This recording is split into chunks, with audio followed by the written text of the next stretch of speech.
Hello, Doc. Hello, Doc. Great conversations and education on relevant health issues management. Hello, Doc. Hello, Doc. Make a date with our health professionals on the drive with the area gang. Mondays 2:45 to 3 p.m. Hello, Doc. Hello, Doc. Hello, Doc. Good afternoon, Doc. Good afternoon. How are you doing? By God's grace, always good. When's your birthday? Oh, somewhere in July. Oh, okay. I thought you don't celebrate birthday because I've never heard you talk about birthday. I actually don't. You don't celebrate birthday. Is it by choice or religion? Oh, or? not religion. It's Okay. personal choice. Personal choice. So what's the date? No, I don't want to know. Oh, I mean, on your birthday, just a simple shout out, to doctor. Don't worry. I know you care, so don't worry. No, you don't know that. Anyway, I'll find out. I have my sources. So whether you want to celebrate, the way some people, they trumpet their birthdays from the beginning of the year. No. Anyway, we're talking health and we're talking the eye. Yeah. Very, very important organ, the eye. Yes. I don't know. It's one of the, maybe after the heart is the eye for me. And it comes also with a lot of issues. So we'll be getting into some of the challenges that we have with the eye and how to treat them. Today we're taking a look at cataracts. Yeah. Yeah. Okay. So I will not pretend to know anything about cataracts. I mean, I think I've heard the name. That's as much as I know about it. So just give us some education on what cataract is. Let me go back to a bit of basics and tell you about the eye. Okay. So imagine like a golf ball. Okay. As your eye. So No, I can't imagine that. Because the way they hit it with the cue, no, I can't imagine. I'm just talking about the shape of the ball and its relative size. Okay. Okay. So it's like the eye is like a golf ball with a small hole about, let's say, 1.5 cm diameter hole in there. Okay. So that's hole in there, that's the iris. Okay. Okay. So you have the eye with the hole in there. So consider the rest of the white part as the sclera. So that's like the whole entirety of the ball-like shape. So then we have the cornea. So the cornea is like a windscreen over that hole where the iris is. So it bulges a little bit. So it's like a windscreen over the iris. Yeah. Then with that, then we have the conjunctiva. That is also like a film. Let's say like a piece of rubber, like cling film kind of. It's covering the front part of the eye. So it covers the sclera, the cornea, up to the inner aspect of the eyelid. Yes, so it's like it's protecting the outward facing part of the eye. Yeah, so then the iris has the tiny fibers, muscle, soft tissue, blood tissues and all that. So the iris opens and has a hole inside to allow light to enter. So that's the pupil. The hole that's left is the pupil. Okay. So behind the pupil is the lens. So now the lens is now going to either contract or expand depending on the light coming in, so that it can direct the light towards the back of the eye, the inside, which is the retina, which is what actually senses the light you see and makes sense of it. And then there's a part of the retina called the macula, which takes up all these light rays and then gives them meaning and passes it into the optic nerve to the brain, for the brain to now identify that, oh, this is a chair, this is a table. Okay, yeah. So there are also some fluids. So there's a fluid between the cornea and then the lens. That's the aqueous humor. Then there's the greater fluid, which is the vitreous humor in the big ball around where the retina is. Okay, so when we talk about the eye, different aspects of the eye, if they have issues, would have different diseases. So okay, when we talk about cataract, Before you go on, it actually sounded like a photography lesson, right? Like describing a camera or something. But I guess it's related Yes. to it, though. Yes, Yeah. So yes. let's zone into cataracts. So cataract is when there's a problem with the lens. Yes. So when the proteins that make up the lens break down, and then they now form this whitish color. They are supposed to be transparent, but when they start forming this whitish color, then that's what forms the cataract. So then you look into someone's eye, so inside the pupil, then you see something white. Okay. Normally it should be transparent. You shouldn't see anything. So once you start seeing a white thing inside the person's pupil, then you should know that that's the cataract. The proteins within the lens have denatured and are forming a white color. Okay. A white color. Okay. Yeah. Is it very prevalent in Ghana? Yes. Oh, very much so. We usually do a lot of cataract surgeries. I think we have every month or every 2 months or so, we have a day for cataract surgeries. Okay. They come plenty to the Wow. hospital queue, and then Wow. we do the surgeries for them. It's quite prevalent, especially in the elderly. So those above 50 years, they are the commonest people who have Cataracts. cataracts. Okay. Yeah. What are some of the most common symptoms that a patient might experience? Okay. So the symptoms, there's going to be blurred vision. They are going to not be able to see very well under dim light. So they will always need like a brighter light before they can see things clearly. Yeah. Sometimes they may, when it's not too profound, they might see these patches in their field of vision. Okay. Yeah. So sometimes it's cloudy vision, sometimes it's blurred vision as well. Sometimes they're very sensitive to light, so they can't stand bright lights as well. Okay. Sometimes they can't see well at night at all. So during the day they can see, but at night, so It'll be difficult to see. a lot of these old people, they tell you they can't drive at night, yeah. but they can drive during the daytime. Yes, so that's a sign of cataract. Okay. But some of these symptoms are normal age-related vision issues. How do you differentiate that? Or is it that all aged people experience cataract? Not all aged people experience cataract, but most people do experience cataract, but it's not necessarily age-related per se. You can have children too who also have cataract. Sometimes you even have a newborn baby born with cataract. Okay.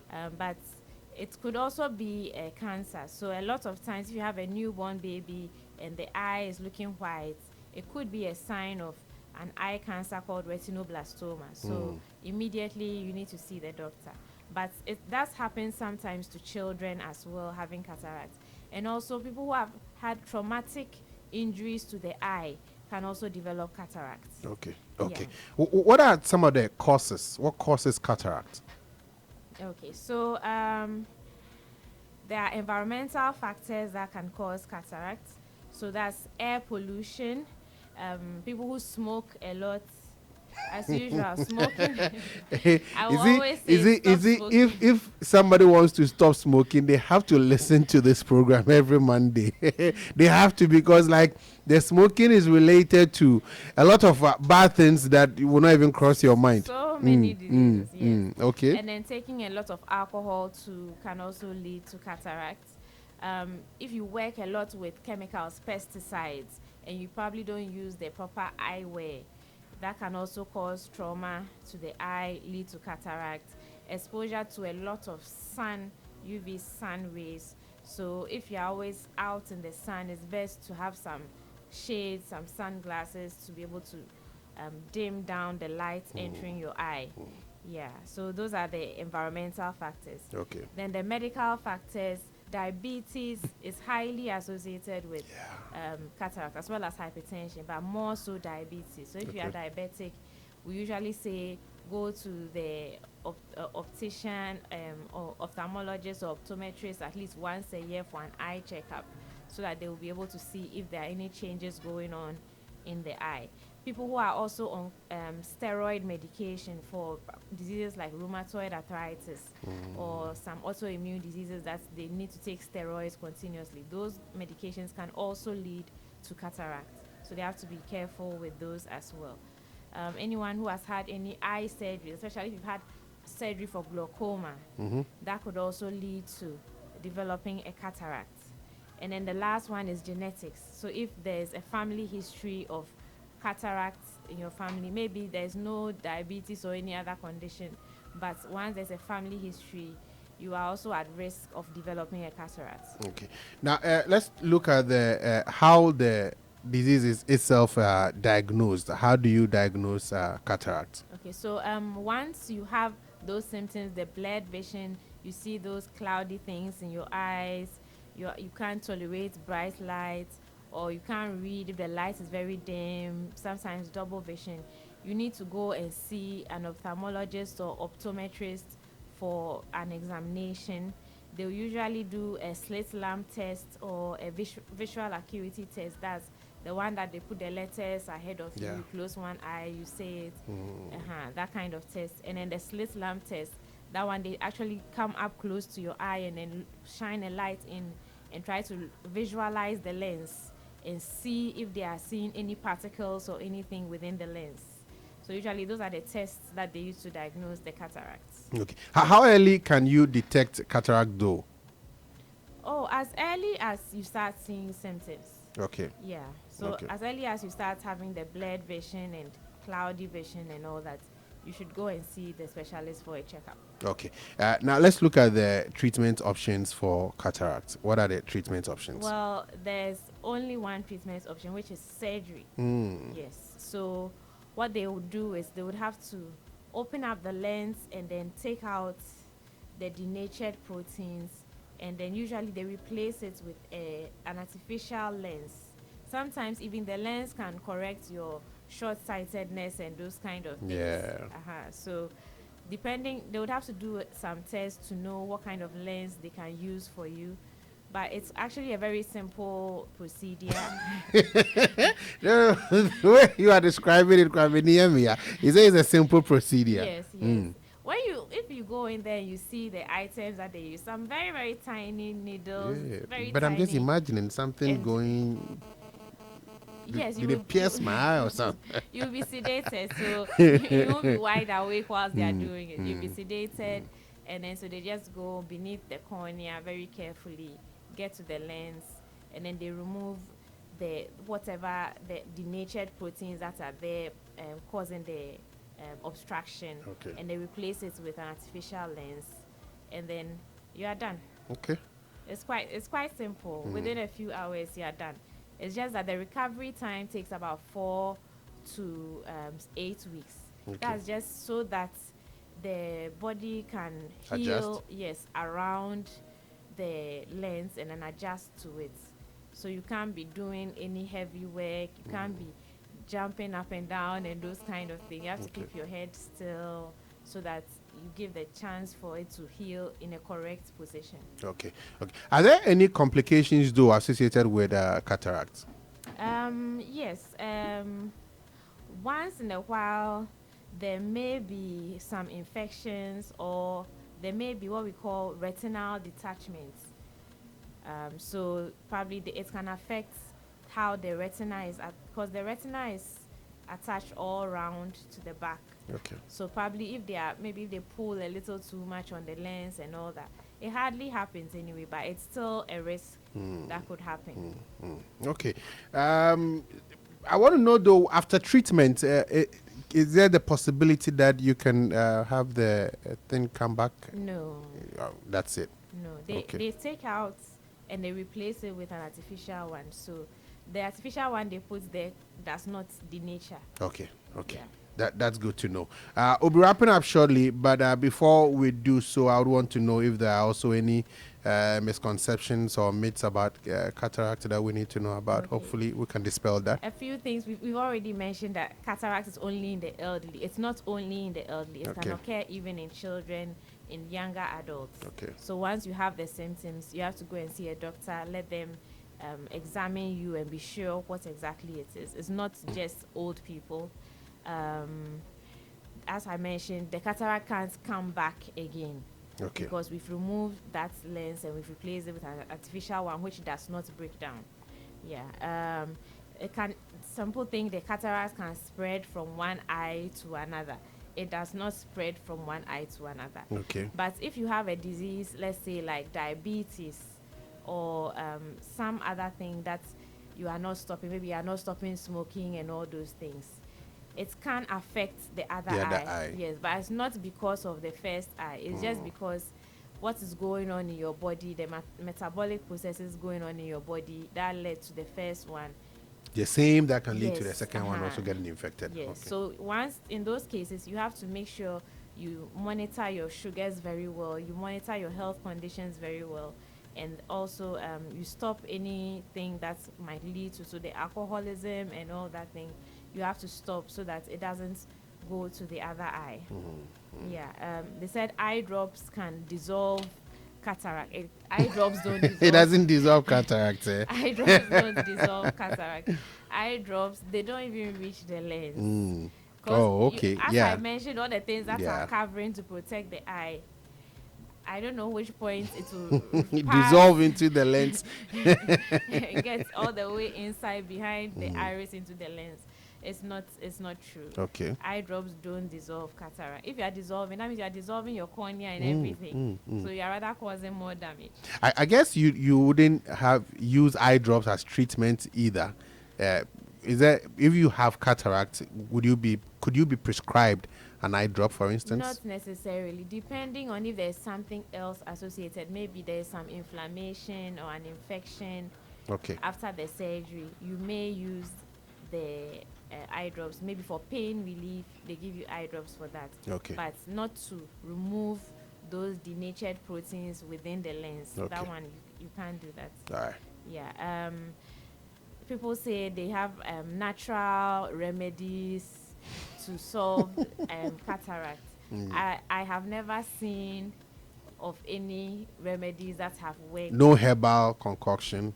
No, usually those herbal concoctions worsen the situation. I have never seen any. If someone has done some, maybe they can write a paper and then let people also look at it. Okay. And all that. And cataracts can be prevented. I won't say it's a myth in a sense that you can't really prevent it, but there are certain things you can do to reduce the likelihood of developing a cataract. Yeah, so maybe when you look at the environmental factors that you mentioned, yeah, if you wear your protective eye gear, you go for regular checkups, okay, wear the correct glasses. That if you are short-sighted and all that, don't say I won't wear glasses, I won't wear. The more strain you put on the lenses, the more likelihood that the proteins in the lenses would denature. That one damn guilty. Yes. If you need glasses, get the glasses. It's annoying to wear the glasses. That one damn guilty. I'll stop. Otherwise, you can get contact lenses and all that to reduce the stress that you put the actual lens through. Okay. Yeah. Okay. All right. And the normal healthy living as well. Stop smoking. Always stop smoking. All right, thank you very much, Doc, for taking us through this one. Next week we'll look at glaucoma as well. Sure. Thank you very much for coming on the show this afternoon. That was Dr. Emefa Dzide, Senior Medical Officer at Wejagbawe Municipal Hospital, joining us this Monday afternoon for Hello Doc, and today we took a look at cataract. You can get a playback of this video if you go to YouTube page or YouTube channel, official PLUZZ FM. You get to watch it over again. Next week, we get to look at glaucoma as well. This is The Drive with the Area Gang here on PLUZZ 89.9 FM. When we come back, Michael Eklu is joining me. He's going to be bringing us, what was that? Sports Daily.